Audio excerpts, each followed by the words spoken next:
अस्सलामुअलैकुम दोस्तों, कैसे हैं आप लोग। उम्मीद करते हैं कि आप सभी लोग खैरियत से होंगे। दोस्तों आज की वीडियो में हम कुवैत की कुछ जरूरी खबर, जरूरी जानकारी जो आ रही है वो आप तक पहुंचाने वाले हैं। आप लोगों से गुजारिश है वीडियो को शुरू से लेकर आखिर तक जरूर से देख लें। दोस्तों वीडियो को लाइक भी जरूर कर दें। जो दोस्त लाइक कर देते हैं तो हम दोस्तों का दिल से बहुत बहुत शुक्रिया। चलिए बढ़ते हैं अपडेट तरफ। पूरी की अपडेट आपको बताते हैं। सबसे पहली खबर, कुवैत में ईद उल फित्र की 5 दिन छुट्टी का ऐलान कर दिया गया है। अपडेट को बताया गया है कि ईद उल फित्र की 5 दिन कुवैत के अंदर छुट्टी रहेगी। 8 अप्रैल की ड्यूटी पूरी करने के साथ ही 9 अप्रैल से 5 दिन कुवैत के अंदर छुट्टी रहेगी। 5 दिन तमाम सरकारी डिपार्टमेंट या फिर तमाम सेक्टर 5 दिन कुवैत के अंदर बंद रहेंगे। मिनिस्ट्री की तरफ से इसका बाकायदा ऐलान कर दिया गया है। यानी कुवैत में जो काम करने वाले लोग हैं या फिर जो लोग भी कुवैत के अंदर रहते हैं, काम करते हैं, उनकी 5 दिन छुट्टी कुवैत के अंदर रहेगी। 9 अप्रैल से छुट्टी स्टार्ट होगी और 5 दिन आपकी छुट्टी रहेगी। इसके अलावा अगली अपडेट यह है कि कुवैत के फरवानिया इलाके में तेज हवा के कारण पेड़ के गिरने से कई गाड़ियों को नुकसान पहुंचा है। अपडेट के मुताबिक बताया गया है कि कुवैत के कई इलाकों में लगातार इन दिनों मौसम की स्थिति ठीक नहीं है। कुछ इलाकों में बारिश ज़्यादा हो रही है, कुछ इलाकों में आंधी तूफान भी आ रहे हैं।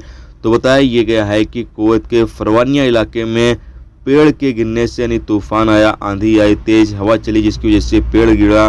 पेड़ के गिरने से कई गाड़ियों को नुकसान पहुंचा है, लेकिन किसी के जख्मी होने के या किसी की चोटिल होने की कोई भी खबर नहीं है। और तमाम लोगों से कहा यह गया है कि खराब मौसम के दौरान काफ़ी ज़्यादा एहतियात बरतें। इसके अलावा अगली अपडेट यह है कि कुवैत बल्दिया की टीम गैर मुल्कियों के रहने के लिए एक नई बिल्डिंग तैयार कर रही है।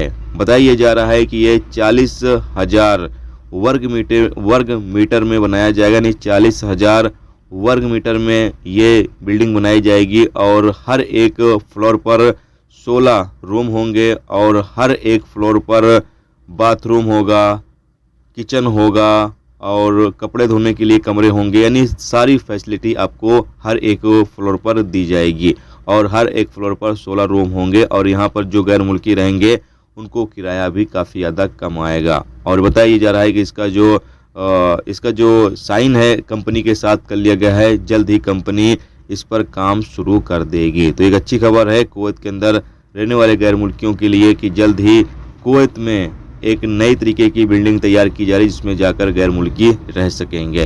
दोस्तों ये थी आज की कुवैत की कुछ जरूरी खबर, जरूरी जानकारी जो आप तक पहुंचा दी गई। उम्मीद करता हूं ये वीडियो, ये जानकारी आपको अच्छी लगी हो।